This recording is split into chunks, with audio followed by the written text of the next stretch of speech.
Radio వేరితాస్ ప్రేక్షకులకు వీక్షకులకు స్వాగతం సుస్వాగతం. ఆగస్టు నెల 23వ తేదీ శుక్రవారము. ప్రియా స్నేహితులారా, ప్రతి ఒక్క సంఘానికి ప్రతి ఒక్క జాతికి ఒక కట్టుబాటు అనేది, తమ యొక్క కుల కట్టుబాట్లు అనేది, మా సంఘం కట్టుబాట్లు అని చెప్పేసి, లేదా మా ఊరి కట్టుబాట్లు అని చెప్పేసి ఒక్కొక్క ఊరు వాళ్ళు, ప్రతి ఊరు వాళ్ళు, లేదా ప్రతి సంఘం వాళ్ళు, ప్రతి సంస్థ వాళ్ళు కొన్ని కట్టుబాట్లు పెట్టుకుంటారు. ఈ కట్టుబాట్లు అంటే కొన్ని నియమ నిబంధనలు పెట్టుకుంటారు, కొన్ని చట్టాలు చేసుకుంటూ ఉంటారు. ఇదే మా న్యాయము, ఇవి న్యాయాలు అని చెప్పుకుంటూ ఉంటారు. అదే దేశానికైతేనేమో రాజ్యాంగము అని చెప్పుకుంటూ ఉంటారు. అదే కొంతమంది అయితే కొన్ని మతాల వారు ఇది మా మత ధర్మశాస్త్రము, ఈ మత ధర్మశాస్త్రం ప్రకారం మేము నడుచుకుంటాము అని చెప్పుకుంటూ ఉంటారు. ఇక రాను రాను ఇవే కాకుండా ఇంకా సివిల్ కోడ్ అని, క్రిమినల్ కోడ్ అని, ఈ విధంగా రకరకాలుగా ఇంకా కొన్ని చట్టాలు పెట్టుకుంటూ పోతూ ఉంటారు. అయితే మనం ఈ ధర్మశాస్త్రం అని పేరు చెప్పినా కానీ, రాజ్యాంగం అని చెప్పినా కానీ, నియమ నిబంధనలని చెప్పినా కానీ, చట్టాలు చేశామన్నా కానీ, లేకుంటే ఇది మా యొక్క కట్టుబాట్లు అన్నా కానీ ఒకే అర్థాన్ని ఇస్తవి. కానీ మాటలు వేరుగున్నా కానీ, పదాలు వేరైనా కానీ వాటి ఉద్దేశం ఒక్కటే. ఇవి మేము ఆచరించాల్సినవి, ఇవి మేము పాటించాల్సినవి అని అర్థం చేసుకొని పోయేటటువంటి వారు ఇంకా ఈ విధంగా ప్రతి ఒక్క దేశము, ప్రతి ఒక్క రాష్ట్రము, లేదా ప్రతి ప్రాంతము, లేదా ప్రతి గ్రామము, లేదా ఒక గ్రామంలో ఇంకా జాతుల మధ్య నియమ నిబంధనలు కట్టుబాట్లు పెట్టుకుంటారు. ఒక్కొక్క వర్గం వారు, ఒక్కొక్క కులం వారు ఒక్కో తీరుగా ఈ యొక్క కట్టుబాట్లు పెట్టుకుంటూ ఉంటారు. అయితే ప్రియా స్నేహితులారా, ఈ దినమున యేసు ప్రభుని పరీక్షించడానికి ఒక ధర్మశాస్త్ర బోధకుడు వచ్చి అడుగుతూ ఉన్నాడు.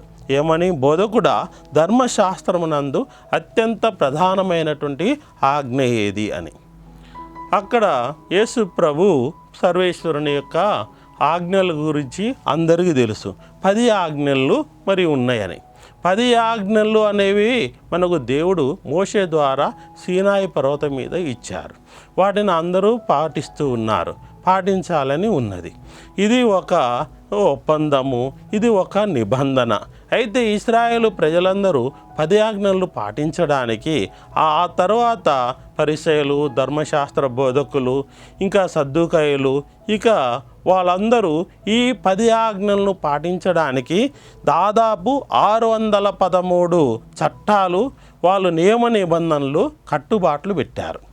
ఈ 613 యొక్క నియమ నిబంధనల్లో 248 చట్టాలు, ఇదిగో ఇవి చేయాలి, అవి చేయాలి, ఇలా చేయాలి, అలా చేయాలి అని వారు విధులను, 248 విధులను 10 ఆజ్ఞలు పాటించడానికి తయారు చేశారు.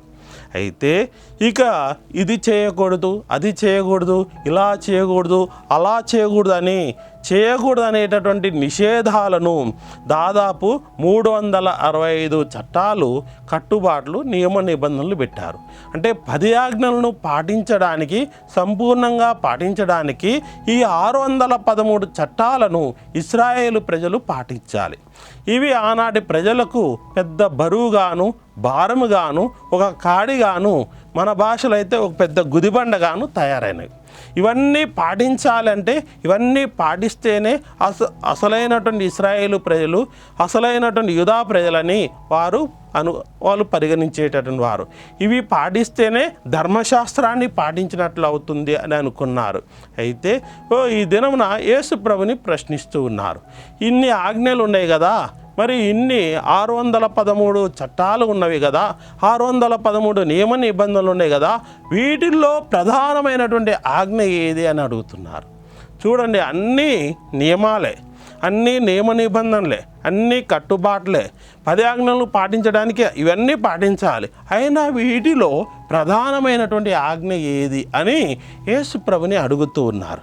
అయితే యేసు ప్రభు ద్వితీయోపదేశ కాండము 6వ అధ్యాయము 15వ వచనంలో యేసు ప్రభు చెప్తున్నారు, నీ దేవుడైన ప్రభును నీవు సంపూర్ణంగా ప్రేమించాలి, నీవు నీ యొక్క శారీరక శక్తులతోటి నీవు దైవ ప్రేమను కలిగి ఉండాలి, సంపూర్ణంగా ప్రేమించాలి అని, దేవుణ్ణి సంపూర్ణంగా ప్రేమించాలని ఇదే ప్రధానమైన ఆజ్ఞ అని చెప్తూ యేసు ప్రభు నీ వలె నిన్ను నీవు ప్రేమించుకున్నట్లుగా నీ పొరుగువారిని ప్రేమించు అని లేవి కాండము 19వ అధ్యాయం 18వ వచనంలో నుండి ఈ యొక్క సోదర ప్రేమ గురించి యేసు ప్రభు చెప్తున్నారు. అయితే ఆ ధర్మశాస్త్ర బోధకుడు యేసు ప్రభు చెప్పినటువంటి ఈ ప్రధానమైనటువంటి ఆజ్ఞకు ఎంతో సంతోషపడినారు.